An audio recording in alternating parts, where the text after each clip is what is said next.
आणि करते का? सगळेजण म्हणतात आरक्षण द्या द्या म्हणतात, पण प्रत्यक्षामध्ये कृती करत नाहीत. एससीबीसी नावाचे तुकडे तुमच्या अंगावर निवडणुकीपुरते फेकतात आणि फक्त तुमचंच आरक्षण रद्द करता यावं म्हणून तुम्हाला वेगळं आरक्षण देतात. मित्रांनो, मनोज दादा जे सांगतात ते ऐका. भविष्यामध्ये तुमच्या गावातून आमच्या गावातून माधव सारखे विद्यार्थी तयार होऊ नये याच्यासाठी आपल्याला मनोज दादाला साथ द्यायची आहे.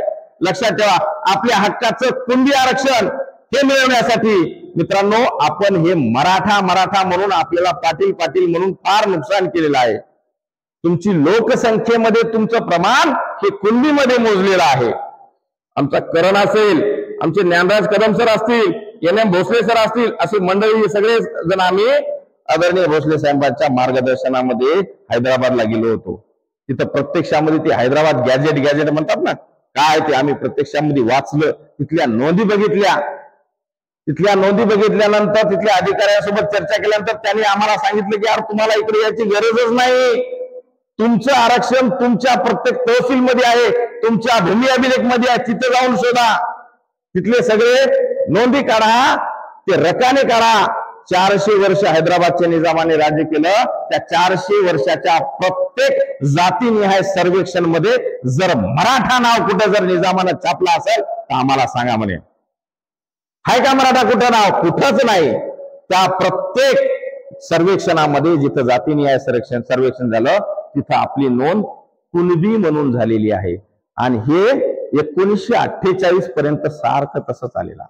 जेव्हा आपण भारतामध्ये स्वतंत्र भारतामध्ये सामील झालो तेव्हा मराठा झालो आणि आपलं आरक्षण हक्काचं कसं निघून गेलं आपल्याला कळालंच नाही. लोकसंख्येची आणि आरक्षणाची टक्केवारी मागच्या वेळेस मी तुम्हाला सांगितलेली आहे. एवढं सांगतो की अहोरात्र रात्रंदिवस आम्ही जे फिरत आहेत, भोसले साहेब आमच्यासोबत जे फिरत आहेत, सर्वस्व पणाला लावून फिरत आहेत. ते कशासाठी? आम्ही वेडे नाहीत, आम्ही ध्येय वेडे आहेत. आणि ध्येय एकच आहे, फक्त आणि फक्त मनोज दादाला साथ द्यायची आणि ओबीसीतून मराठा आरक्षण घ्यायचं. कारण ते आरक्षण टिकणार आहे, बाकीचं कोणतंही आरक्षण टिकणार नाही. म्हणून आम्ही काल शिंदे पांगऱ्यामध्ये होतो, प्रचंड लोक तिथे जमले होते. शिंदे पांगरा, शिरळी, वाई, त्याच्यानंतर शेवटचं गाव होतं कालचं पारडी बिनशनबुवाची. रात्री सुमारे 11:30 पावणे 12 वाजले होते, तरी 500 लोक होते तिथे, 500 लोक. त्या शिंदे पांगऱ्यामध्ये तर साहेब 1000 लोक असे जवळपास ते पूर्ण मंगल कार्यामध्ये पॅक झालं होतं. ते कशासाठी? कारण हे फक्त आंदोलन राहिलं नाही, आता हे जन आंदोलन झालेलं आहे. आणि आता जनता कोणाच्या मागे आहे? बोला, तुम्हीच बोला, कोणाच्या मागे आहे? मनोज दादाला साथ देणार,